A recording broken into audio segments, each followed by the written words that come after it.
엄마가 미루고 미루어 왔던 스페인 여행을 다녀왔다. 여행 메이트인 딸이 2018년 앞서 스페인을 다녀와 이번에는 홀로 떠났다.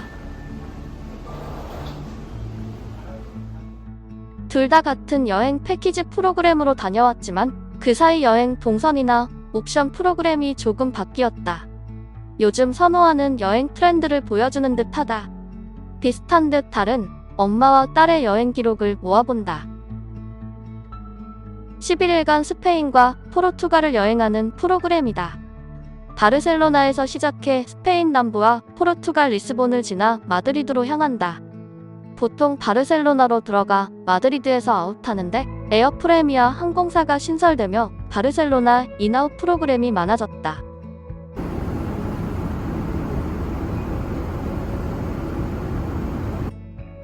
저녁에 도착한 첫날은 바로 호텔에서 쉬고 둘째 날부터 본격적인 여행이 시작된다. 첫 여행지는 바르셀로나 근교에 위치한 몬세라트 수도원. 카탈루냐어로 톱니 모양의 산이라는 뜻의 몬세라트는 굴곡지고 뾰족한 돌산이다. 암벽 위에 위치한 수도원을 가장 먼저 보러 오다니 의아할 수도 있지만 이곳은 가우디가 예술의 여정을 시작한 곳이기도 하다. 이 기암 괴석들은 가우디의 대표적인 사그라다 파밀리아의 첨탑과 패턴에 영향을 주었고 구엘 공원의 화강암 기둥에서도 찾아볼 수 있다.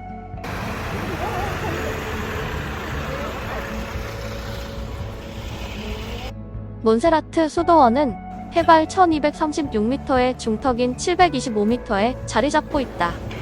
수도원까지는 산악열차와 케이블카 두 가지 방법으로 올라갈 수 있다.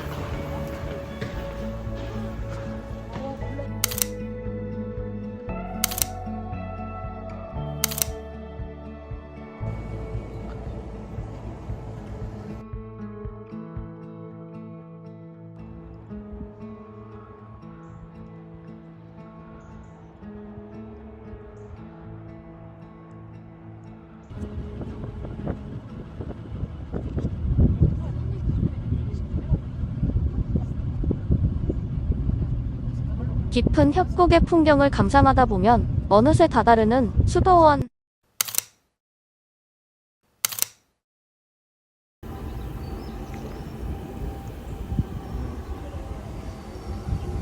몬세라트 역에서 푸니쿨라를 타면 검은 성모상이 처음 발견된 동굴, 산타코바의 배당 등을 볼 수 있다. 세상과 단절된 듯한 높이에 위치하고 있지만 그 높이가 실감이 안 날 만큼 견고하고 아름답다. 험한 바위산에 어떻게 지었을지 그들의 믿음과 기술이 놀라울 따름이다.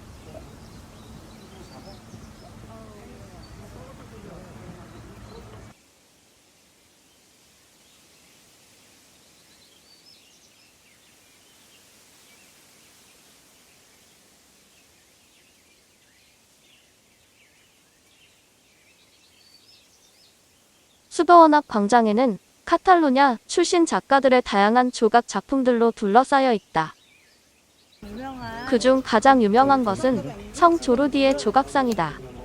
사그라다 파밀리아의 뒤쪽 순환의 문을 만든 조각가 조셉 마리아 수비라치의 작품이다. 여기 앞에 조각관이 있는데요. 수비라치가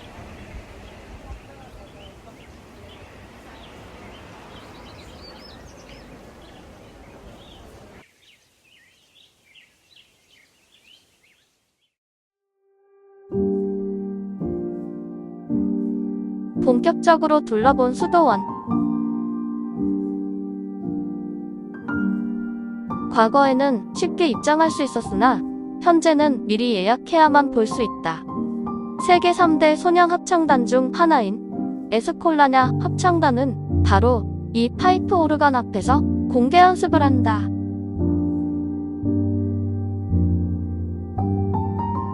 안쪽에서는 이곳의 상징인 검은 마리아상을 볼 수 있다. 검은 마리아상은 모레네타라고도 불린다. 모레네타의 오른손을 만지며 소원을 빌면 이루어진다고 한다. 그래서 마리아상은 유리로 쌓여 있지만 손만 유리창 밖으로 나와 있다.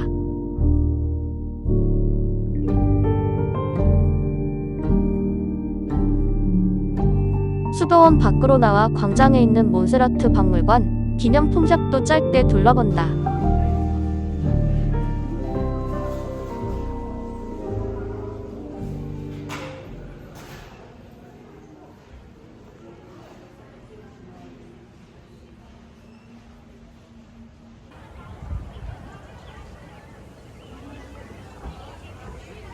짧은 자유시간 동안 천국의 계단도 보러 다녀왔다.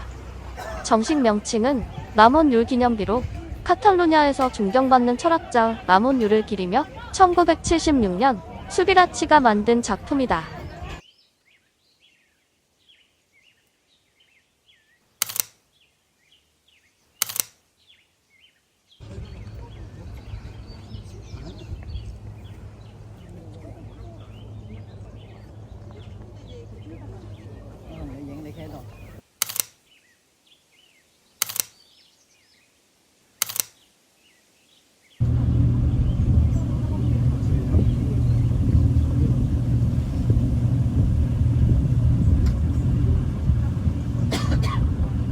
다시 케이블카를 타고 협곡 사이를 지나 산 아래로 내려왔다. 이제 다시 바르셀로나로 향한다. 가우디의 혼을 만나러 갈 시간이다.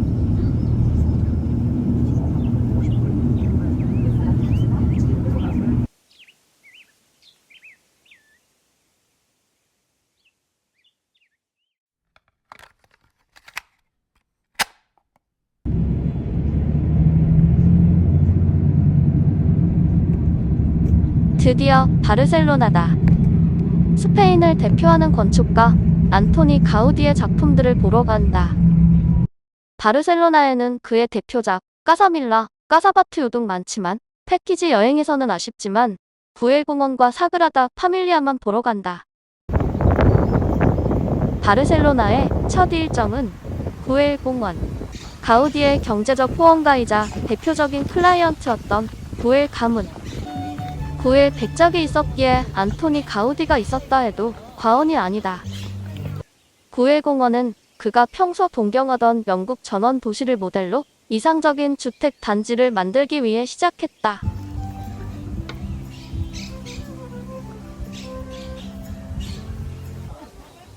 자연을 사랑하고 그 아름다움을 예술적으로 풀어낸 가우디의 건축. 이곳의 지형을 그대로 살려서 건축 구조를 만들었는데 고름 형태를 따라 만든 아치형 동굴이나 기둥에서 유연한 아름다움이 느껴졌다.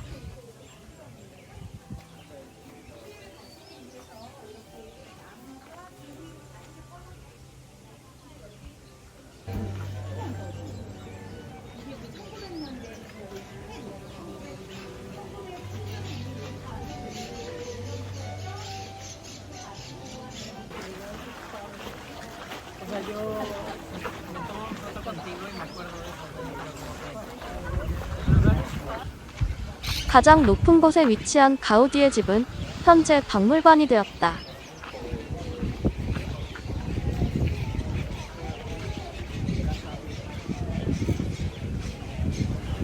바다가 보이는 중앙 공원에는 벤치가 곡선을 그리며 길게 이어진다.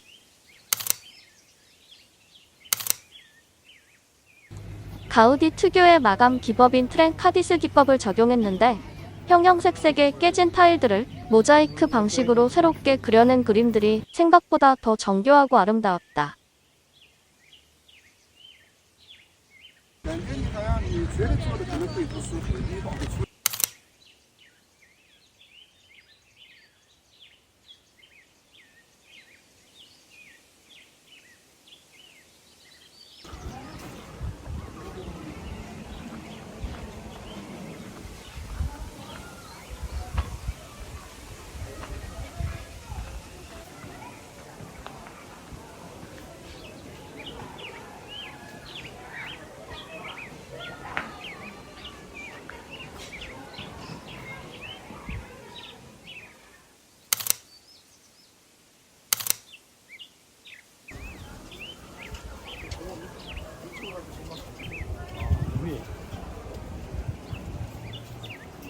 벤치가 있는 광장 아래에는 도리아식 기둥들이 쭉 펼쳐진다. 그리스 로마 신화에 관심이 많았던 고일 백작의 요청으로 만들어졌다고 한다. 기둥 안에 설치한 하수관을 통해 빗물을 모아 아래 물탱크로 이어지고 신전 앞 주 출입구의 조각상들 입에서 나오게 된다.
기둥 광장을 지나 계단을 내려가면서 아름다운 타일 장식을 감상해본다.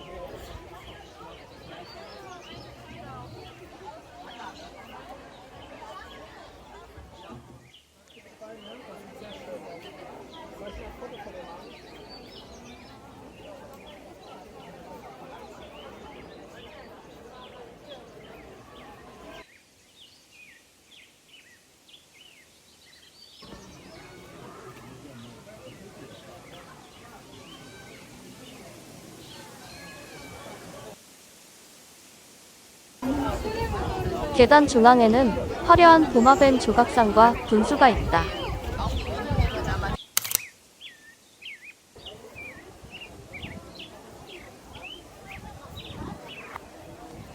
계단 맞은편에 있는 두 개의 건물은 원래 경비원의 집과 방문객이 기다리는 공간으로 만들어진 곳이다. 현재는 기념품샵으로 운영 중인데 마치 과자의 집을 연상케 하는 독특하고 유기적인 형태가 아름답다. 내부에서는 계단과 기둥 광장을 한눈에 내려다볼 수 있다.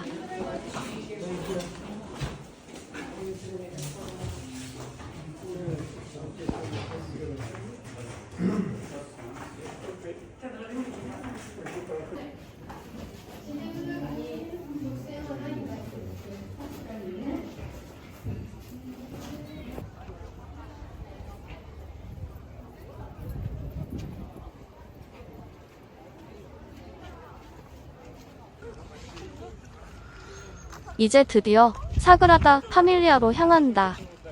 2018년과 2024년에 직접 찍은 사진을 비교해보니 타워가 많이 올라온 것이 확연히 보인다. 안토니오 가우디가 설계한 로마의 가톨릭교 대성당이다. 사그라다 파밀리아는 성가족이라는 뜻으로 예수와 마리아, 요셉이 성당에 함께 있다.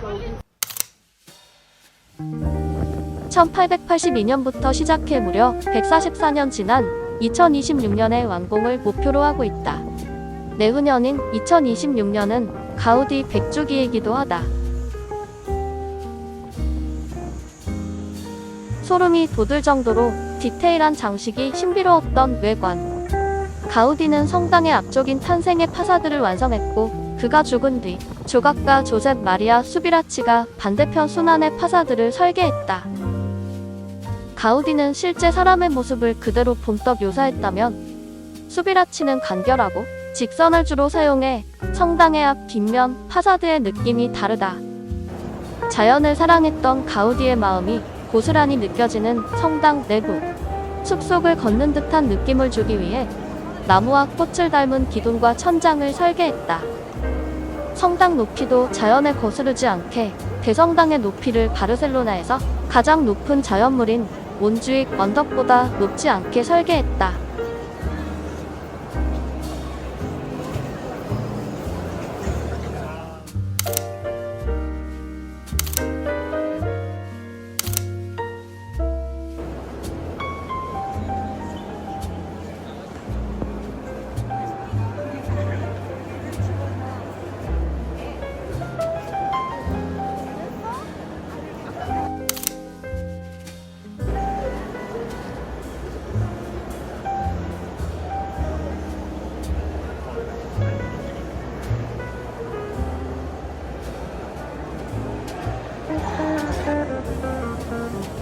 스테인드 글라스는 양쪽의 색을 다르게 사용해 더욱 신비로운 분위기를 만든다.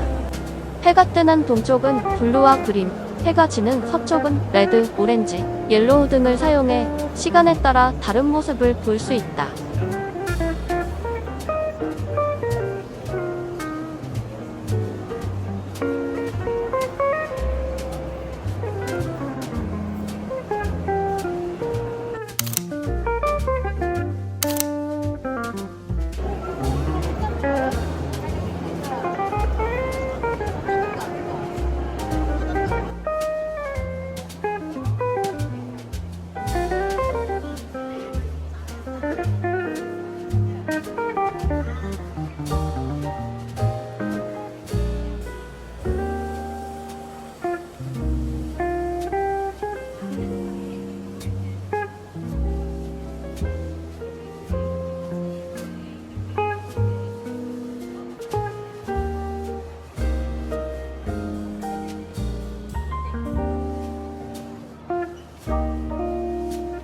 영광의 파사드 주 출입문에는 50가지 언어로 주님의 기도를 새겼다. 양쪽에 한국어 글귀 오늘 우리에게 필요한 양식을 주옵소서도 볼 수 있다. 성당에서 가장 오래된 공간인 지하에는 가우디가 안장되어 있으며 지하 묘지는 미사가 있을 때만 들어갈 수 있다.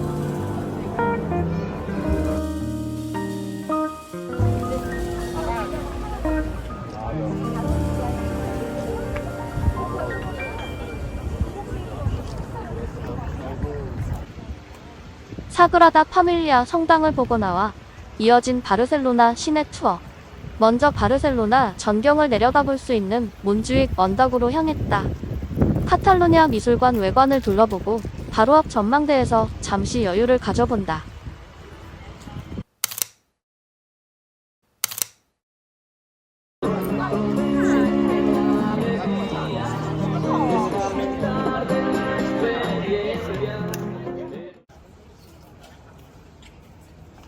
다음은 몬주익 경기장으로 향했다. 먼저 몬주익 경기장으로 향했다. 1992년 바르셀로나 올림픽이 개최되었던 경기장으로 황영조 선수가 금메달을 딴 곳이다. 그 때문에 한국인 패키지 프로그램에서는 필수 관광 코스가 되었다.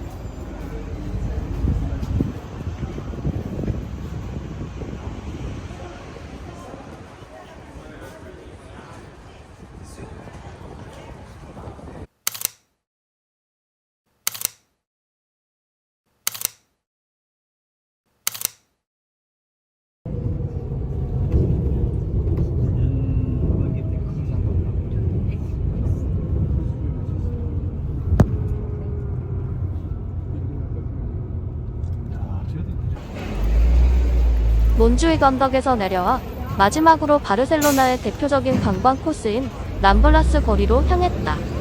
카탈루냐 광장에서 콜럼버스 기념 동상이 있는 항구까지 이어지는 거리다.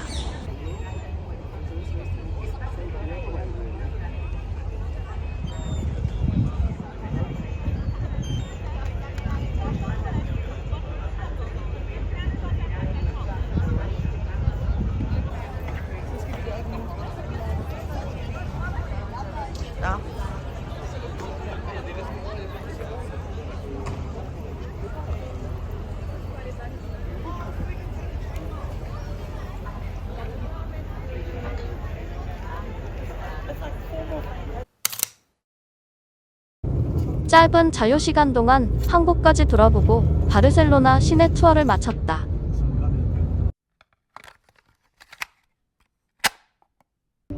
여행 마지막 날 마드리드에서 바르셀로나로 돌아오는 길에 들른 사라고사. 바르셀로나에서 약 4시간 거리로 마드리드에서 바르셀로나로 오는 중간 정도 지점이다.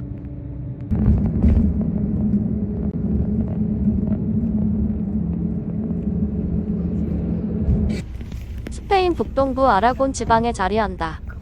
과거 이슬람 지배를 받다가 스페인이 통일될 때까지 아라곤 왕국의 수도였다. 안 돼요. 몬세라트 수도원 산티아고 콤포스텔라와 함께 스페인 3대 성지로 꼽히는 필라르 성모 대성당.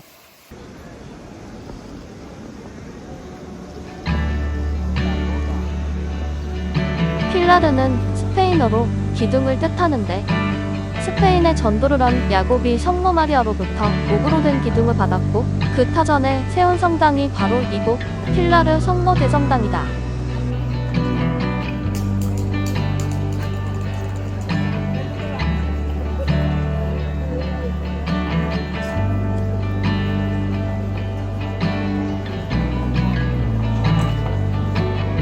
스페인 대표 화가 프란시스코 고야의 고향이기도 하다.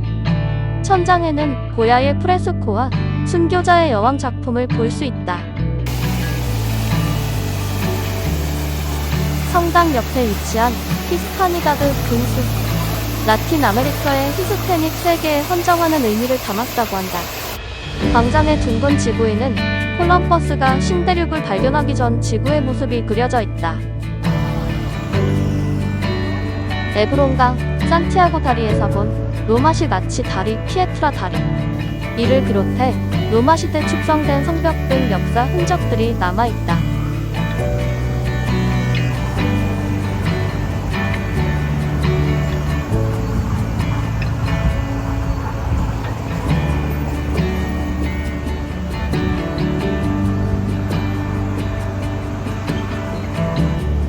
산티아고 다리에서 해지는 풍경을 바라보며 사라고사 투어를 마무리한다.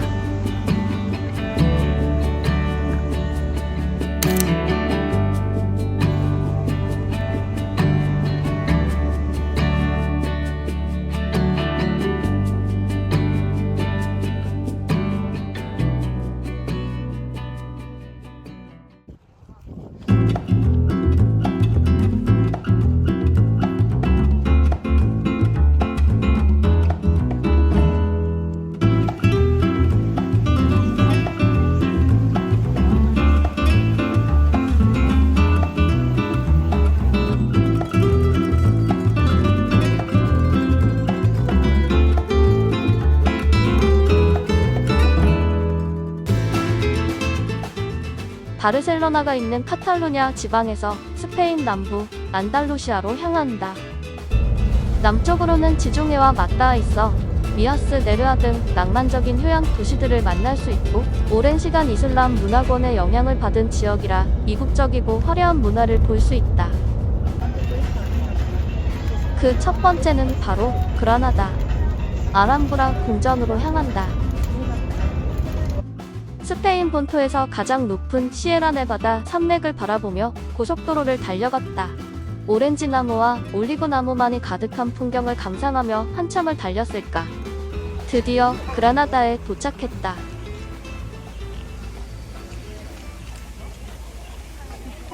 그라나다는 과거 이베리아 반도 최후의 이슬람 세력인 나사르 왕조의 수도였다. 이슬람 문화를 배척하던 당시에도 아름다워서 허물지 않고 보존하기로 한 곳이다.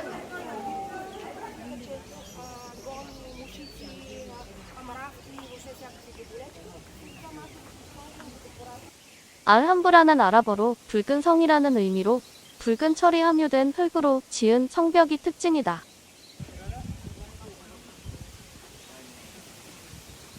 궁전은 크게 4개의 공간으로 구성되어 있다. 처음 지어진 건축물이자 가장 전망 좋은 요새인 알카사바, 아라베스크 양식의 섬세함을 볼 수 있는 나사르 궁전, 아름다운 정원과 분수가 있는 헤네랄리페, 스페인 르네상스 시기의 건물인 카를로스 5세 궁전이다. 가장 먼저 카를로스 5세 궁전으로 향했다. 알함브라 궁전 바로 옆에 궁전을 건설해 아름다움을 즐기기 위해 만든 곳이다.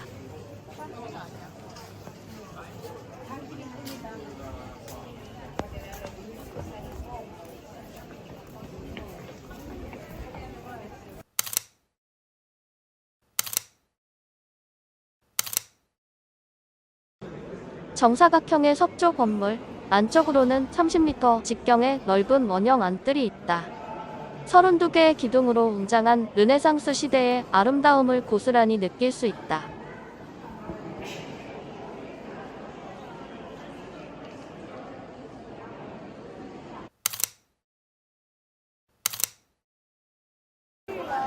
궁전 1층에는 아람브라 박물관도 있다. 7개의 방에 시대별로 예술품들을 볼 수 있다.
다음은 아람브라 궁전 가장 안쪽에 위치한 알카사바 요새. 약 1200년대 지어진 아람브라에서 가장 오래된 건축물로 벨라의 탑에서는 알바이신 지구가 한눈에 내려다 보이는 멋진 전망을 볼 수 있다.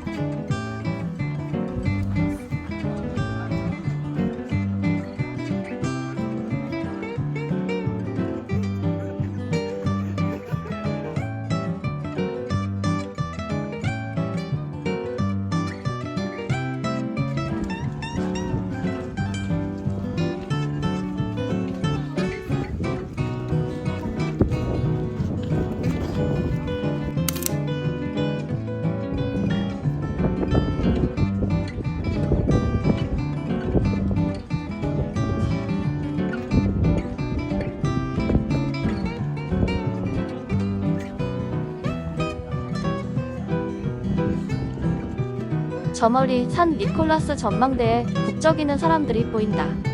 아람브라 궁전의 대표적인 장면인 바로 이 모습을 볼 수 있는 곳이다.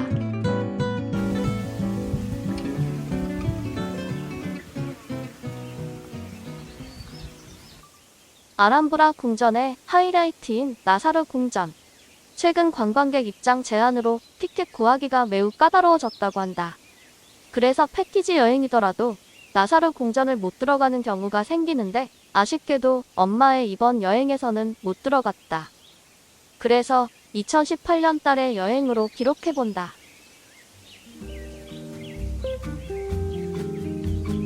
나사르 궁전 정원을 통과해 가장 먼저 만나는 방인 정치 집무실 레수아르의 방. 화려한 문양의 타일과 천장 조각들이 멋있다.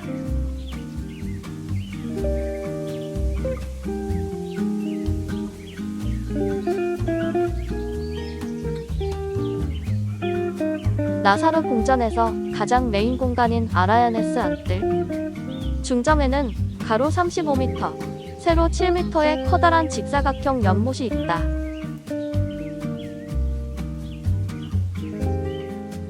안쪽에 위치한 사자의 중정. 12마리의 사자가 받치고 있는 커다란 원형 분수가 멋진 곳이다. 중정과 이를 에워싸는 몇 개의 방들은 후궁들의 공간, 즉 왕이외의 남자들은 출입이 금지된 할렘이다. 중정은 124개의 가느다란 대리석 기둥으로 둘러싸여 있으며 기둥 머리를 아치로 연결한 모든 벽면에는 정교한 석회 세공이 빈틈없이 입혀져 있다.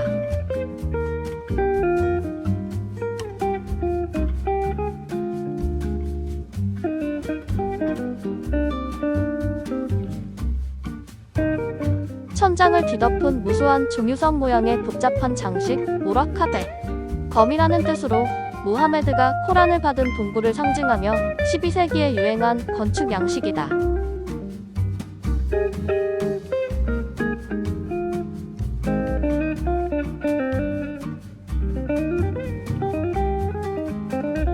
창밖 풍경도 아름다운 나사르 궁전. 창 너머로 알바이신 지구와 정원들이 계속해서 시선을 사로잡는다. 특히 대신들의 방을 지나 파르타르 정원으로 향하는 길이 아름답다. 평화롭고 아름다웠던 인다라하 중정. 여왕의 발코니에서 바라본 알바이신 지구. 나사르 궁전의 마지막 파르타르 정원을 둘러본다. 기둥이 있는 현관이라는 뜻으로 14세기경 조성된 아람브라 궁전 내에서 가장 오래된 정원이다.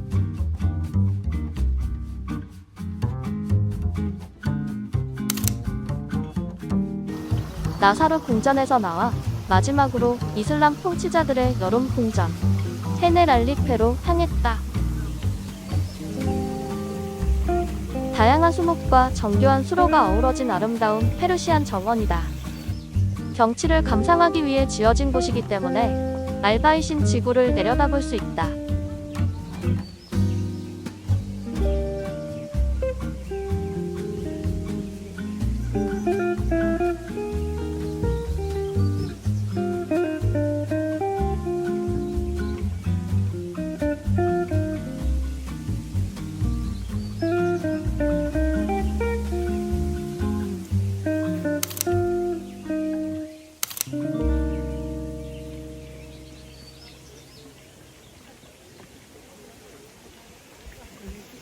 I've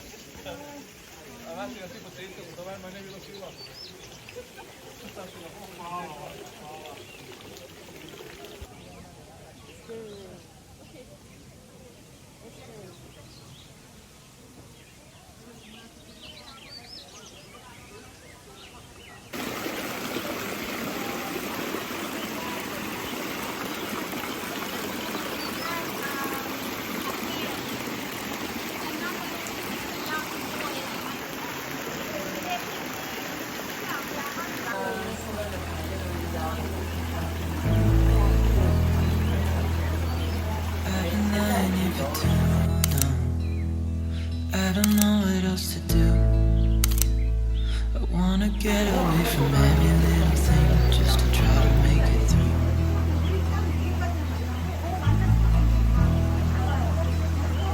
I've been thinking about my options, every detail in my head, but it doesn't really matter, nothing matters, so I cry instead.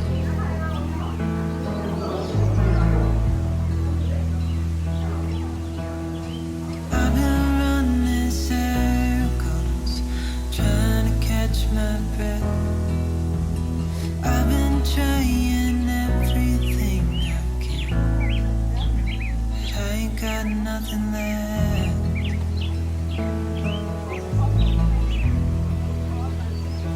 I've been staring at the ceiling, I've been staying up all night.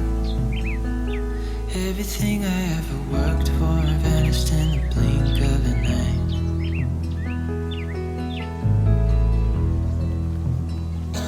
I've been asking every question, 'cause I haven't got a clue.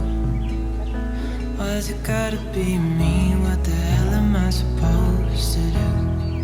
과거에 사람들이 살았던 흔적들이 남아있는 오래된 성곽과 수로를 마지막으로 아람브라 궁전 투어를 마무리한다.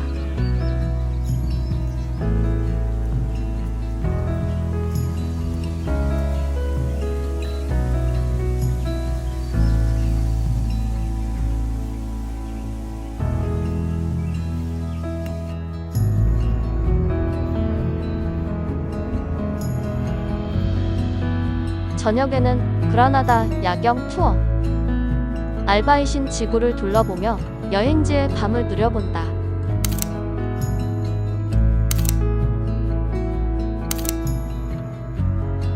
신대륙 탐험을 위해 떠난 콜럼버스와 이사벨 여왕의 조각상.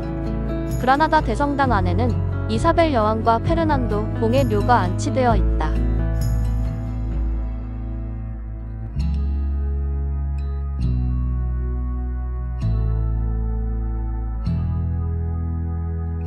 중앙광장 바에서 마셨던 샹그리아와 아람브라 맥주.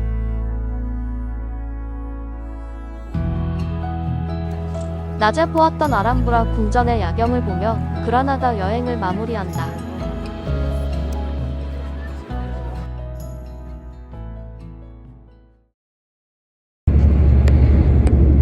그라나다 다음 날에는 스페인 남부 휴양 도시로 향했다.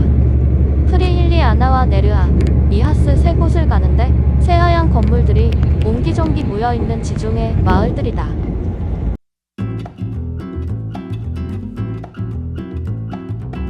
프리힐리아나는 언덕 위에 하얀 집들이 모여있는 마을이다. 골목을 누비며 이국적인 풍경을 감상해본다.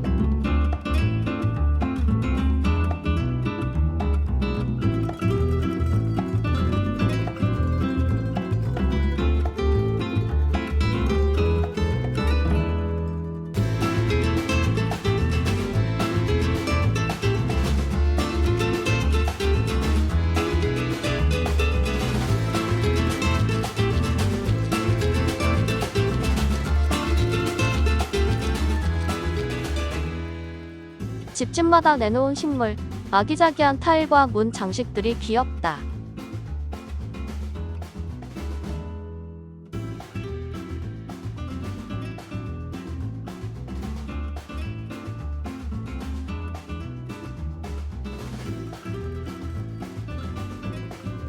네르아는 유럽의 발코니라 불리는 곳.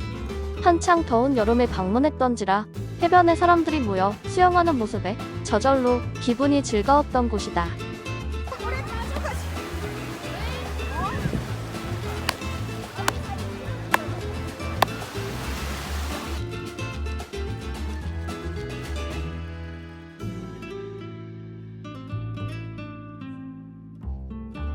광장에는 맥주를 즐길 수 있는 카페들도 많다.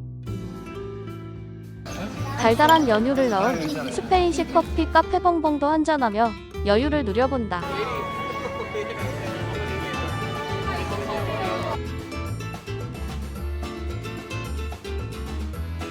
마지막은 스페인의 산토리니, 미하스. 하얀 건물들이 모여있어 프리힐리아나와 비슷한 느낌인데 기념품샵이나 가게들이 많아 좀 더 관광지스럽다.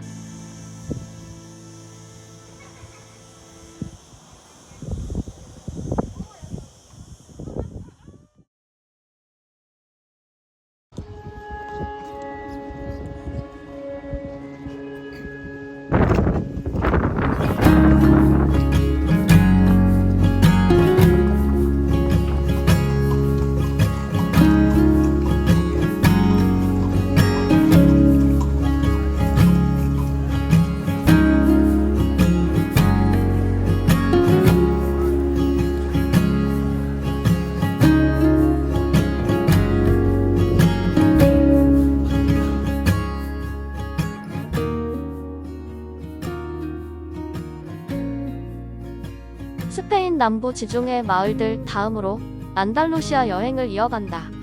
절벽 위의 마을 론다로 향한다.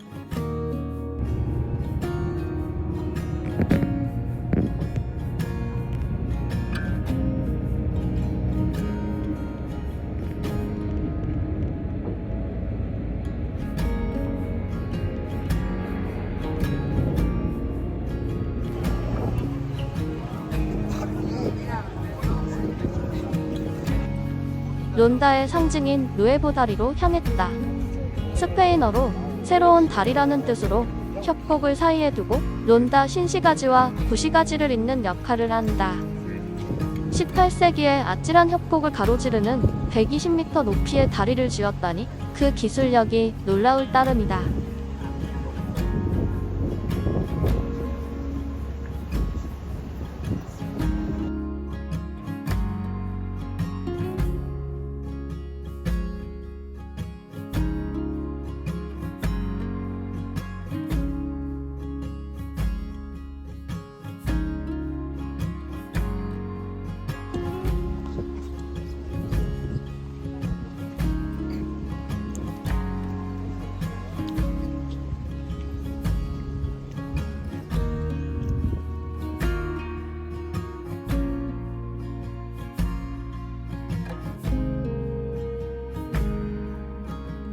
다리 아래의 공간은 감옥으로 사용했었다.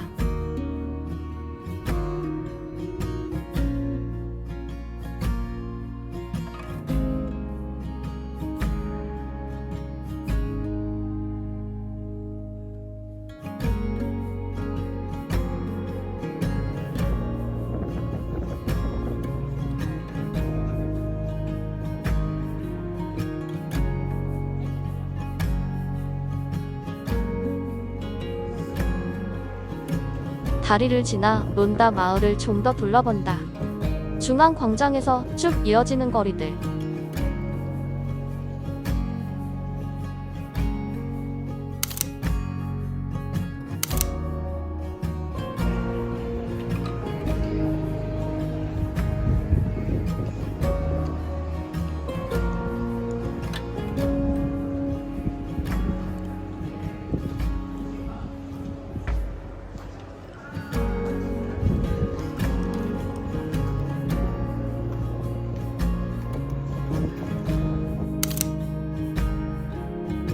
스페인 근대 투어의 발상지인 론다. 론다 중심부에 위치한 새하얀 원형 건물이 바로 론다 투어장이다. 1784년 건설된 신고전주의 건축 양식의 건물로 무려 200년이 훌쩍 넘은 건축물이다. 투어장에서 누에보 다리로 가는 길목에는 어니스트 해밍웨이의 동상도 볼 수 있다. 그가 오랜 시간 머물며 사랑했던 도시라 한다. 다리 반대편에 위치한 팔라시오 데 콘그레소스, 5세기에 지어진 옛 도미니카 수도원을 개조한 문화공간으로 피카소 전시를 선보이고 있었다.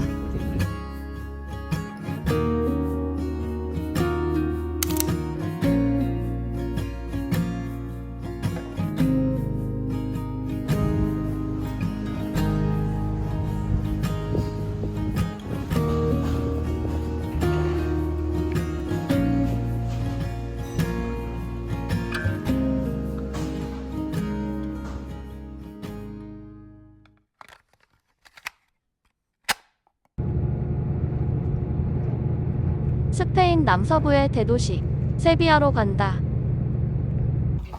대서양, 지중해, 아프리카 등 인접한 여러 문화권의 분위기가 뒤섞인 안달루시아의 중심지답게 이국적인 색채가 뚜렷한 곳이다.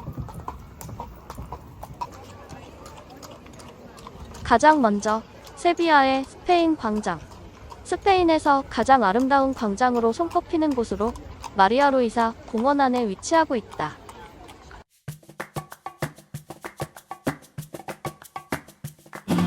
(1929년) 라틴 아메리카 박람회장으로 사용하기 위해 만들어졌다. 이곳을 설계한 20세기 세비야 최고의 건축가 아니발 곤잘레스 동상을 거점으로 광장이 넓게 펼쳐져 있으며 정중앙에는 광장을 장식하고 있는 화려한 분수가 있다.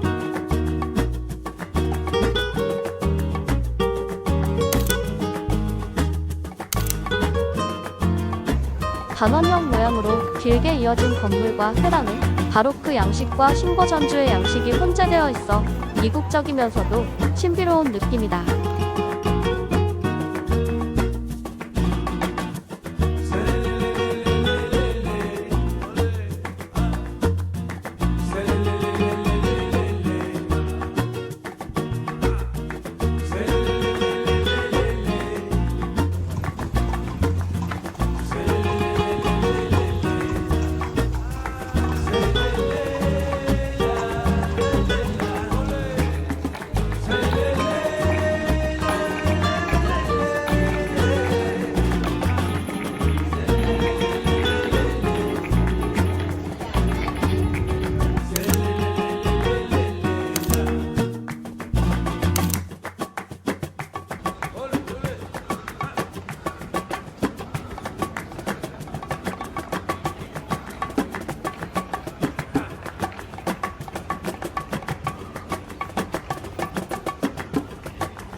스페인 광장에서 관광마차 칼레사를 타고 도시 곳곳을 누벼본다.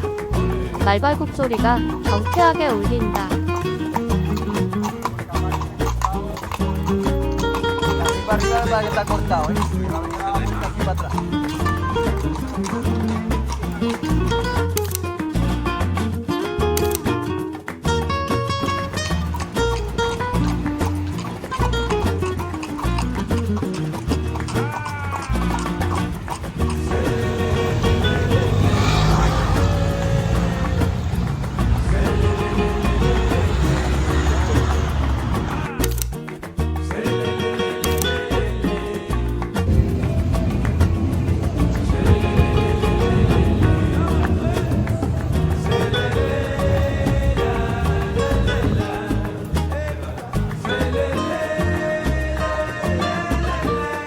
클래식한 건물이 가득한 세비야의 현대적 건축을 상징하는 새로운 랜드마크 메트로폴 파라솔을 보러 갔다.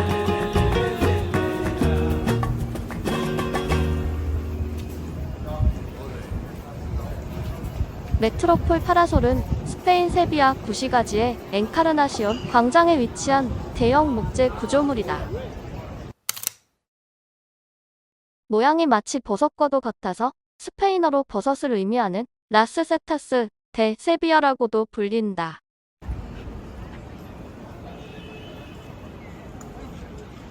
(4계층으로) 구성된 메트로폴 파라솔. 그라운드에는 건설 현장에서 발견된 로마 및 무어 유적이 전시된 박물관인 안티코리움이 있다. 1층에는 중앙시장, 그 위 지붕은 야외 광장으로 위로는 나무 파라솔이 그늘을 들이우며 공공행사를 위해 활용할 수 있도록 설계했다. 2층과 3층은 탁 트인 테라스와 레스토랑으로 구성되어 있으며 시내를 내려다볼 수 있는 야외 전망대가 조성되어 있다.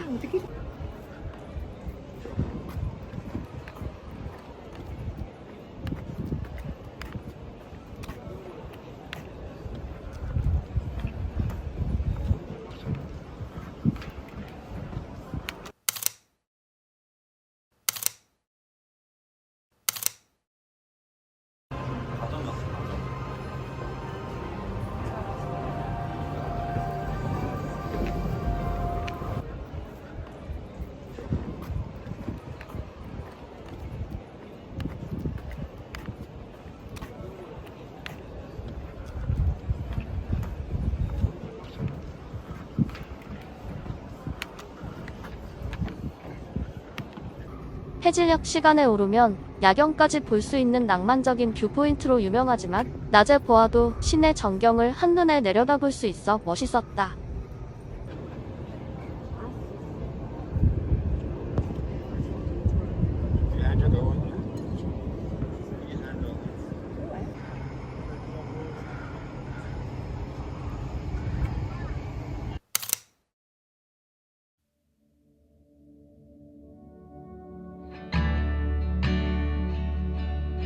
마지막으로 대망의 하이라이트, 세비야 대성당으로 간다.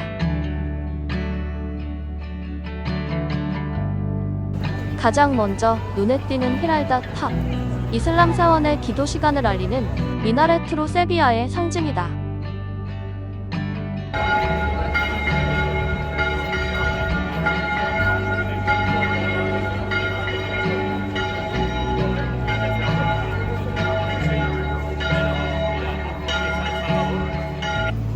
탑을 지나 내부 안뜰로 들어서면 울창하게 자란 오렌지 나무들을 볼 수 있고 그 위로는 히랄다 탑과 세비야 대성당의 파사드를 감상할 수 있다.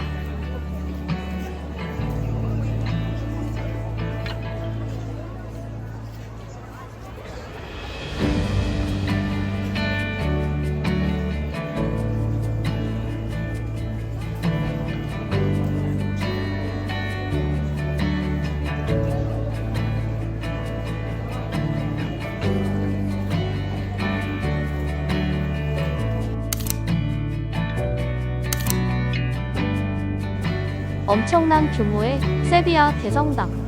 유럽의 성당 중 바티칸의 산 피에트로 대성당, 런던의 세인트 폴 대성당에 이어 세 번째로 큰 성당이다.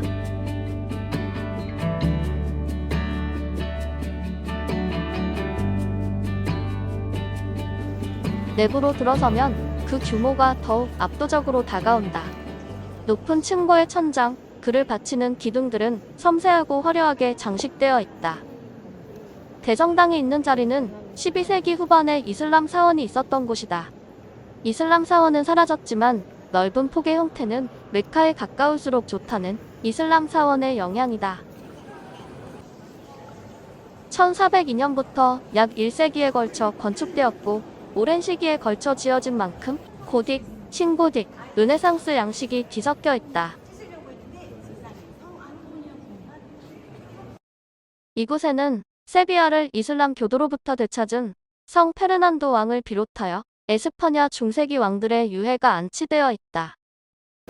특히 남쪽 문 근처에는 콜럼버스 묘가 있는데 에스파냐의 옛 왕국인 레온, 카스티아, 나바라, 아라곤을 상징하는 조각상이 관을 메고 있다. 죽어서도 스페인 땅을 밟지 않겠다는 그의 유언에 관을 땅에서 띄었다고 전해진다. 세비야 대성당이 자랑하는 유물들을 전시해놓은 보물 전시관. 유물뿐만 아니라 공간 자체가 정말 멋지다. 천장도 하나의 예술작품 같았던 곳이다. 세비야의 수호성인인 성녀 자매, 후스타와 루피나의 그림도 볼 수 있다.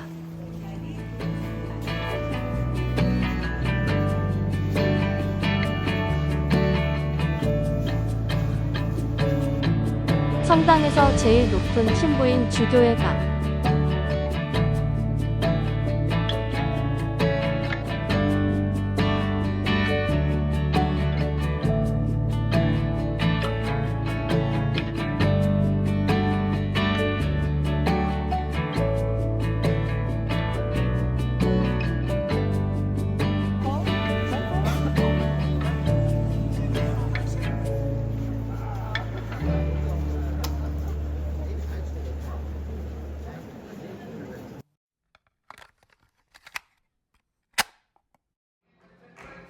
플라멩고의 발상지인 세비야.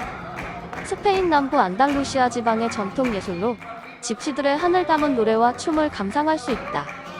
경쾌한 음악과 어우러진 캐스터네츠 연주, 플레어 스커트를 휘날리는 우아한 춤사위가 인상적인 공연이다.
어느덧 여행 중반을 넘어간다. 스페인 세비야에서 바로 옆 나라 포르투갈로 향한다. 포르투갈의 수도인 리스본으로 시작해 이베리아 반도의 서쪽 끝 까보다로카, 리스본 근교 여행지로 떠오르는 오비두스, 마지막으로 성모 마리아가 발현했다는 도시 파티마로 간다.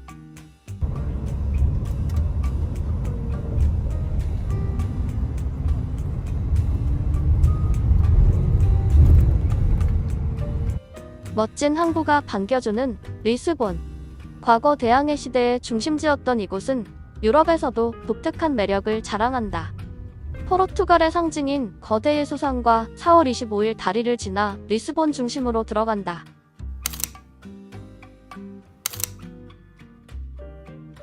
점심은 바칼라오. 말린 대구를 넣어 만든 포르투갈식 볶음밥이다. 점심을 먹고 에두아르도 7세 공원에서부터 리스본 툭툭 투어를 시작한다. 버스가 다닐 수 없는 리스본의 좁은 골목들을 누벼본다.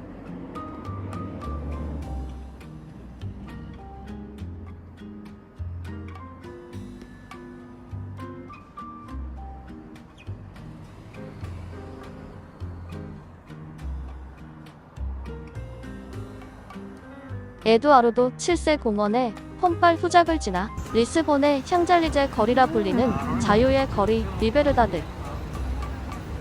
거리 끝에 다다르면 리스본의 대표 광장인 호시우 광장과 페스타우라도루스 광장으로 간다.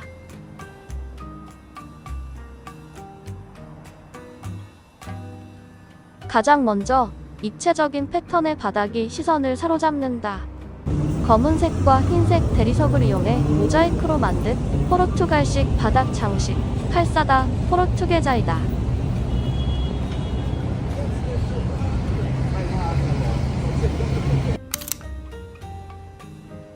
리스본 구시가지를 둘러보며 도시 전경을 볼 수 있는 전망대로 향했다.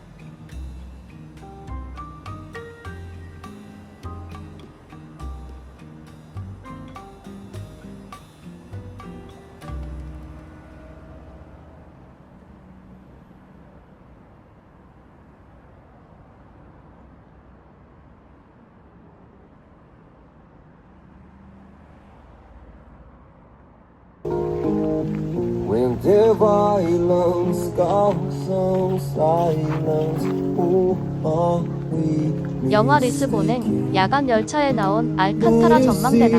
붉은색 지붕들이 줄지어 이어지는 아름다운 리스본 풍경. 저 멀리 타고스 강까지 보인다.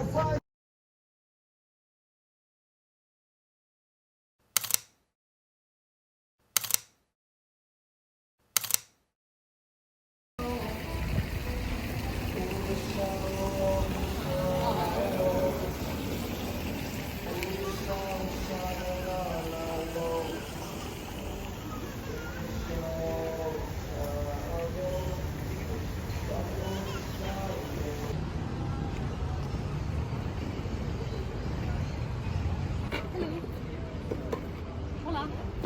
But one moment, you can say hello.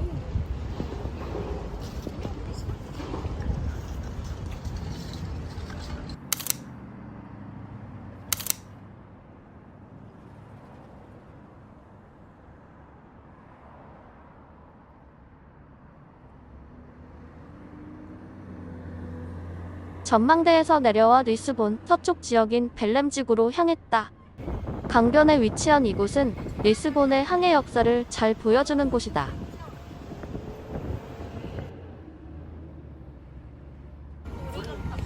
이곳에 위치한 제로니모스 수도원, 1502년 지어져 포르투갈 예술의 정수를 보여주는 곳으로 세계문화유산으로도 등재되어 있다. 1755년 리스본 대지진에도 살아남은 곳이다. 리스본 대지진은 도시의 85%가 파괴된 대재앙이었다. 황금의 도시로 불렸던 리스본의 붕괴는 당시 유럽에 엄청난 충격을 주었다. 이후 폰발 후작이 도시 복원 과정에 힘썼고 리스본의 격자형의 도로와 리베르다드 같은 넓은 도로도 이때 등장했다. 다시 돌아와서 수도원은 엄청난 대지진 속에서도 굳건하게 살아남은 곳이다. 대성당 이후 무너진 카르모 수녀원과 비교하면 더욱 크게 다가온다. 수도원 근처에서 꼭 가야 하는 파스테이스드 벨렘, 1837년 개점한 에그타르트 원조 맛집이다.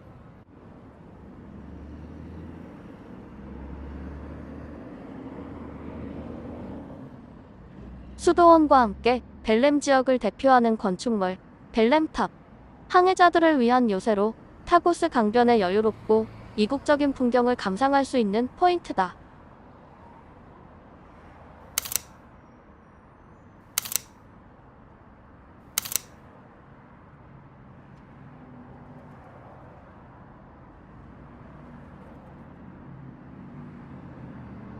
벨렘탑을 마지막으로 리스본을 떠나 까보다로카로 향했다. 이베리아 반도의 서쪽 끝으로 콜럼버스가 신대륙을 발견하기 전 그 시절의 사람들은 세상의 끝이라고 믿었던 곳이다.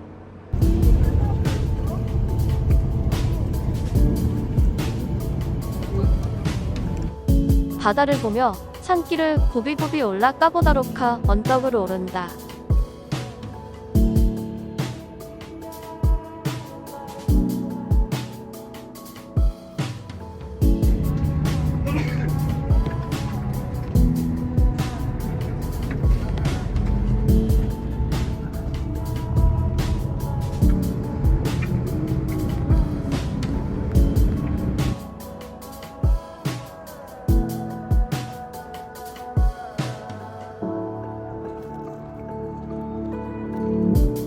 땅이 끝나고 바다가 시작되는 곳.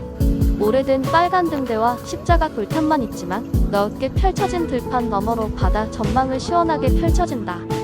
쉴 새 없이 몰아치는 대서양의 바람이 개운하게 느껴졌다.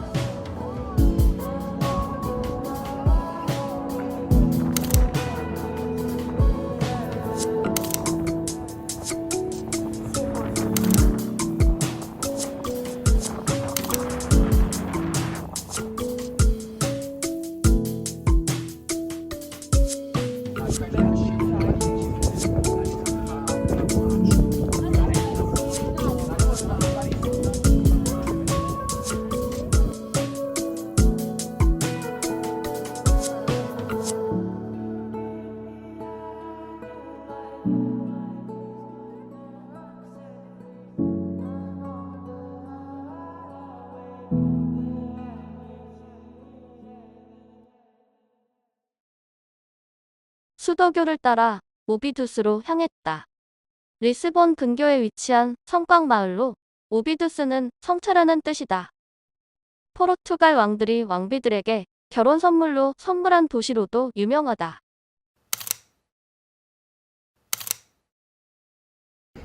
중세 마을의 흔적이 그대로 남아있는 오비두스. 마을 입구인 포르타다 빌라를 지나 좁은 골목길에 샵들이 모여있는 디레이타 거리를 걸어본다.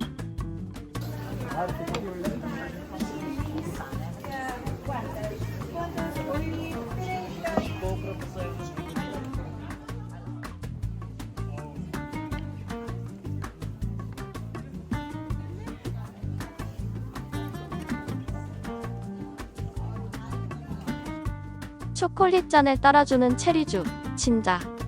체리로 빚은 포르투갈 전통주로 이 지역의 17세기 수도사들이 모렐로 체리와 브랜디를 섞어 마신 것에서 유래했다. 20도 술을 마시고 초콜릿 잔으로 달콤하게 마무리한다.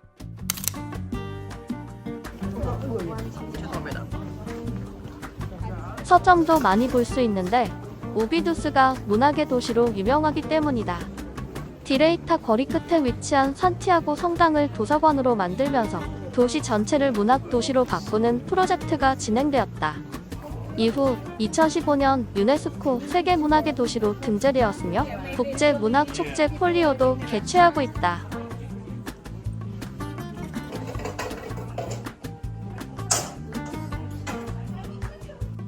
산티아고 대도서관 내부도 둘러보았다. 오래된 고딕 양식과 책들이 어우러져 독특한 분위기가 느껴졌다.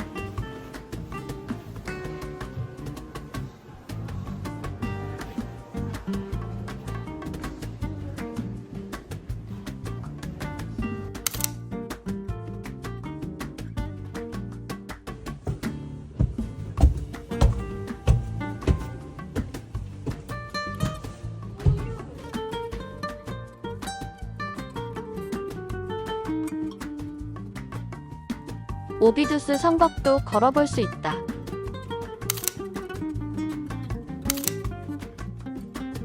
(1300년대) 지어진 오비두스 성벽은 로마네스크, 고딕, 마누엘, 바로크 등 다양한 건축 양식이 혼합된 독특한 모습이다.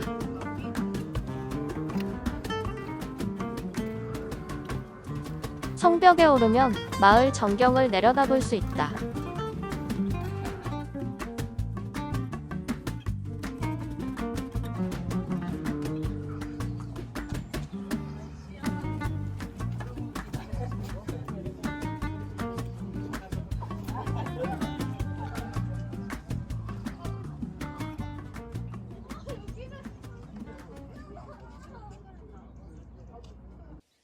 포르투갈의 마지막 도시 파티마로 갔다.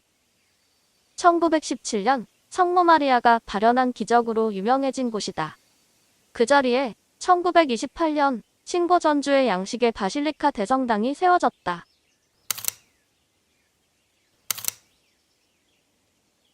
성모 마리아 출현 예배당과 파티마 성모상이 있는 발현경당 광장 중심에는 65m 높이의 중심탑이 있고 측면에는 수도원과 병원 건물이 회랑으로 이어져 있다. 바실리카 대성당과 마주보고 있는 원형 건물은 성삼위 성당. 2007년 새롭게 지어진 성당으로 세계에서 4번째로 큰 성당이다. 근데 그 기적이 일어나서 공산주의가 무너지고 이렇게 베를린 장벽이 무너졌잖아요. 그래서 그 의미로 매년 파티마의 성모 발현 날짜인 5월 13일과 10월 13일에는 100만 명 이상의 순례자가 성지를 찾아온다. 방문했던 날이 10월 14일이라 늦은 시간까지 사람들이 많았다.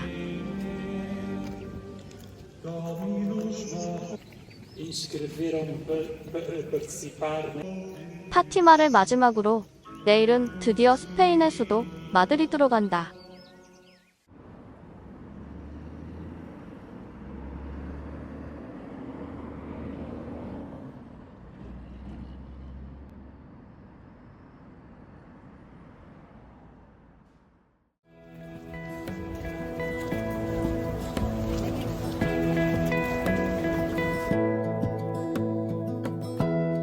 Give me love, give me all your love, oh, 'cause I want you. No one else makes me feel this way, don't know what you do. Hold my hand, could you hold my hand, look me in the eye. 어느덧 여행 마지막을 향해 간다. 스페인 한 바퀴를 돌고 포르투갈을 지나 드디어 스페인의 중심인 마드리드로 간다. 수도로 들어가기 전 근교에 위치한 마을들도 함께 둘러본다. 로마 수도교와 알카사르 성으로 유명한 세고비아, 중세 성벽이 고스란히 남아있는 아빌라, 오랜 시간 스페인의 옛 수도였던 중세 도시 톨레도, 돈키호테의 배경이 된 콘수에그라 등이 있다. 우리는 톨레도로 향했다. 마드리드에서 남쪽으로 70km 떨어져 있는 스페인 중부도시다. 5세기부터 16세기 중반까지 수도였던 곳으로 중세 도시의 모습을 볼 수 있다.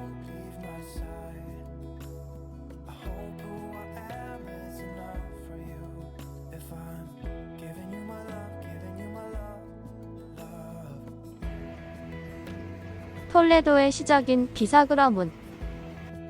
이곳에서 에스컬레이터를 타고 올라가 본격적인 마을 구경을 시작했다. 고지대에 위치한 구시가지에 쉽게 갈 수 있도록 만들어진 에스컬레이터다. As long as I can be here with you, everything's alright. I'll be right here. I swear that I'll stay here with you. Hold me. 이국적인 붉은 지붕들이 펼쳐지는 소코베르도 광장. 저 멀리 보이는 강은 포르투갈 리스본까지 흐르는 타오 강이다. 톨레도의 3면을 둘러싸는 강으로 스페인 북부부터 리스본까지 무려 1038km에 달한다고 한다.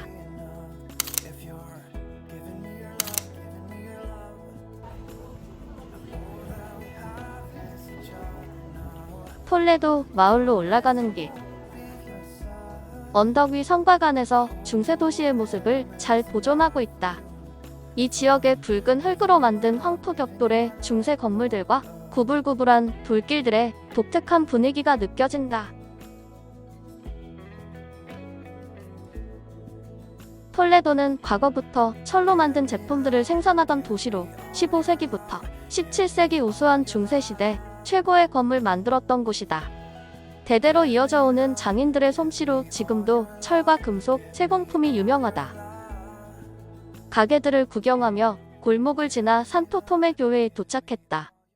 작은 교회이지만 전 세계 관광객들이 찾는 이유는 바로 엘 그레코의 명작을 볼 수 있기 때문이다. 프란시스코 고야, 디에고 벨라스케스와 함께 스페인 3대 화가로 손꼽히는 엘 그레코. 그의 명작 오르가스 백작의 매장이 교회 입구에 그려져 있다. 미켈란젤로의 천지 창조, 레오나르도 다빈치의 최후의 만찬과 함께 세계 3대 성화로도 불린다. 그림 속에는 정면을 보고 있는 두 인물이 있다. 바로 그림을 그린 장본인 엘 그레코와 그의 아들 호르헤 마누엘이다. 당시에는 화가의 사인이 없어 자신의 얼굴을 그려넣고 자신의 그림임을 증명했다는 표식이다. 아들도 함께 그려넣어 아들에 대한 사랑을 표현한 화가. 그래서인지 이 소년이 교회의 마스코트 역할을 해주고 있다.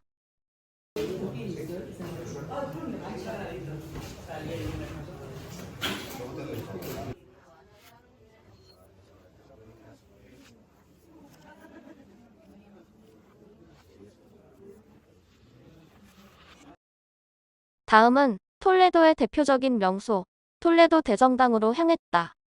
골목을 지날 때마다 조금씩 보이는 톨레도 대성당. 1226년 카스티아 왕 페르난도 3세 시대에 건설이 시작되어 가톨릭 군주 시대인 1493년에 완성된, 무려 260년 동안 지어진 만큼 규모가 대단하다.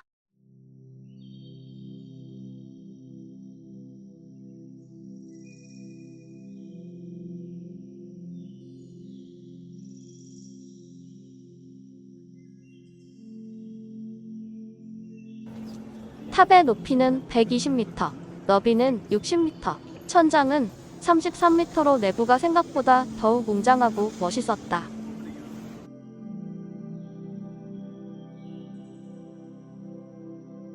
내부에는 정교한 조각상들이 많다.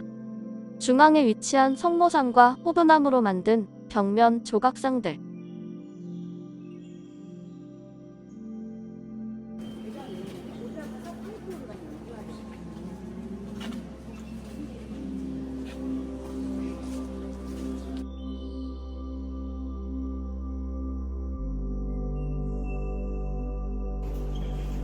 가장 인상적이었던 천장. 천장 일부에서 자연 채광을 내부로 들이는 렐 트란스파렌테 기법으로 설계되었다.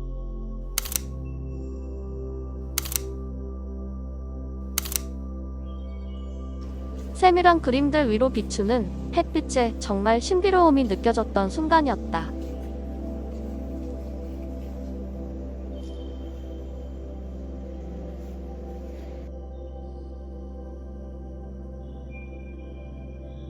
하이라이트는 성당 성문실에 위치한 루카 조르다노가 그린 천장화.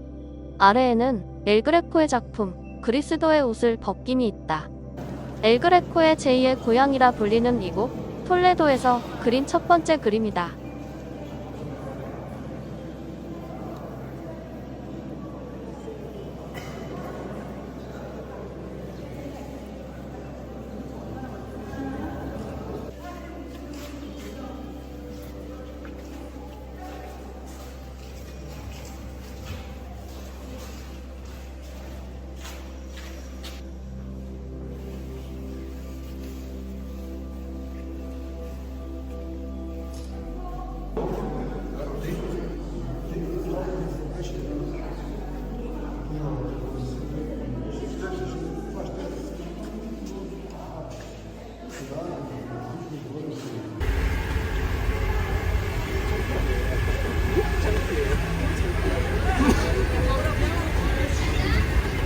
대성당을 마지막으로 꼬마 기차를 타고 올드시티 투어를 시작했다.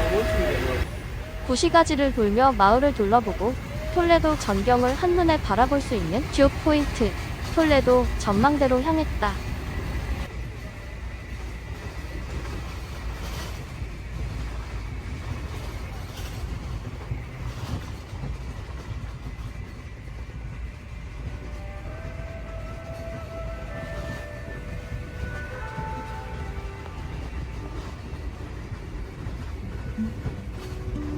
먼저 톨레도 오른쪽에 위치한 알칸타라 다리로 향했다. 104년 옛 로마 시대에 지어진 것으로 톨레도에서 가장 오래된 다리다. 마을을 한 바퀴 돌아 왼쪽에도 위치한 다리는 산마르틴 다리. 14세기 후반 지어진 고딕 양식의 다리로 5개의 아치가 특징이다. 광장에서 10분 정도 달려 도착한 전망대. 요새 같은 중세 도시의 모습이 한눈에 들어온다. 높은 언덕에 자리 잡은 톨레도 마을과 그 주위로 둘러싼 타워강의 모습이 인상적이다. 중앙에 위치한 톨레도 대성당, 왼쪽으로는 산호안데 로스레이스 수도원, 오른쪽으로는 알카사르를 볼 수 있다.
톨레도에서 마드리드로 넘어가기 전 폰수에그라에 잠시 들렸다. 언덕 위에 풍차 마을로 유명한 이곳.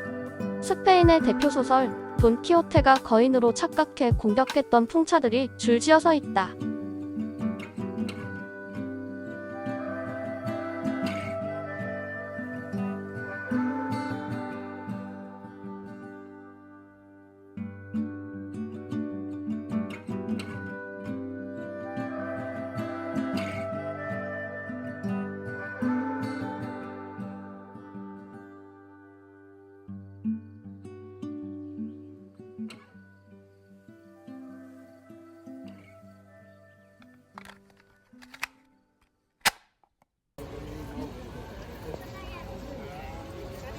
여행 마지막, 드디어 스페인의 수도 마드리드에 도착했다.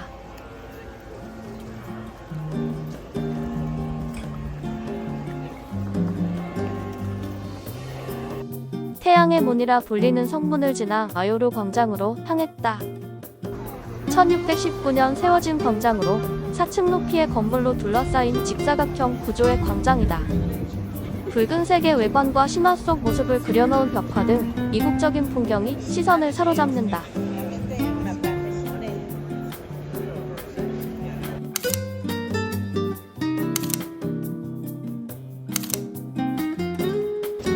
이곳에서 걸어서 태양의 광장, 푸에르타 델 솔로 이동했다. 비가 살짝 내리는 날씨에도 관광객들로 붐볐던 대표적인 관광 명소다.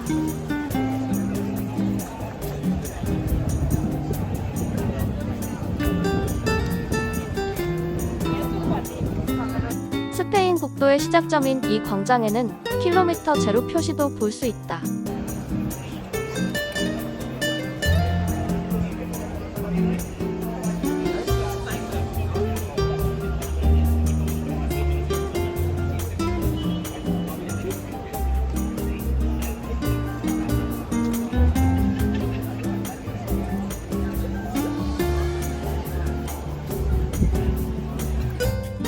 솔광장의 상징, 곰통상도 놓칠 수 없다. 산딸기를 먹고 있는 곰의 모습인데 발을 만지면 소원이 이루어진다는 속설이 있다. 곰통상 뒤로 보이는 거리도 잠시 둘러봤다.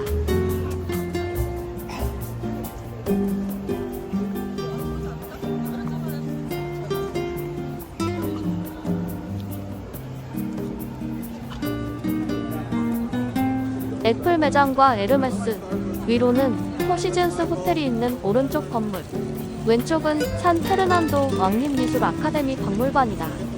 마드리드에서 역사가 깊고 귀중한 작품들을 소장하고 있으며 고야도 이 왕립 아카데미 소속이었다.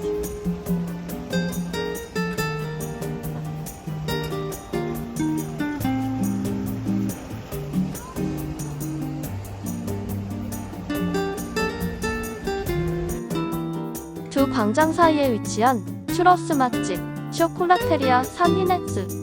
1894년 오픈해 오랜 전통과 역사를 자랑하는 곳이다. 초콜릿 라떼에 찍어 먹는 것으로 유명하다.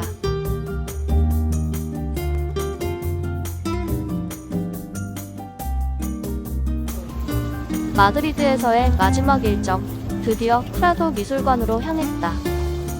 15세기 이후 스페인 왕실에서 수집한 미술작품을 전시하고 있는 프라도 미술관.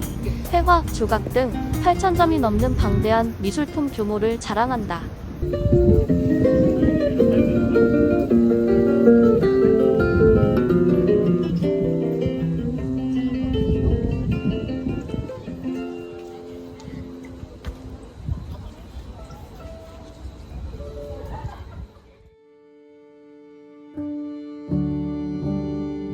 특히 유럽의 다른 미술관과 달리 회화 중심의 미술관이라는 점이 특별하다. 디에고 벨라스케스, 프란시스코 고야, 엘 그레코 등 스페인 대표 작가들을 비롯해 황실 정통의 초상화들을 통해 스페인의 역사도 엿볼 수 있다.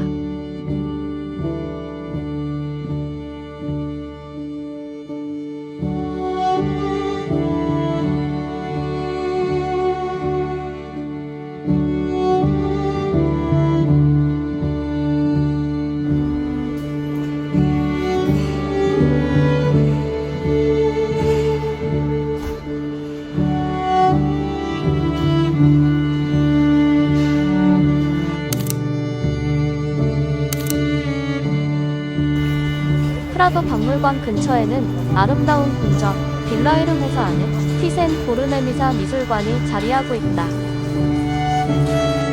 프라도 박물관의 작품에 속하지 않은 네덜란드, 독일계 그림을 다수 보유하고 있다. 1985년 이후 이 미술관도 프라도 박물관의 시스템에 편입되어 운영되고 있다. 마드리드를 마지막으로 짧고도 길었던 스페인 여행을 마무리한다.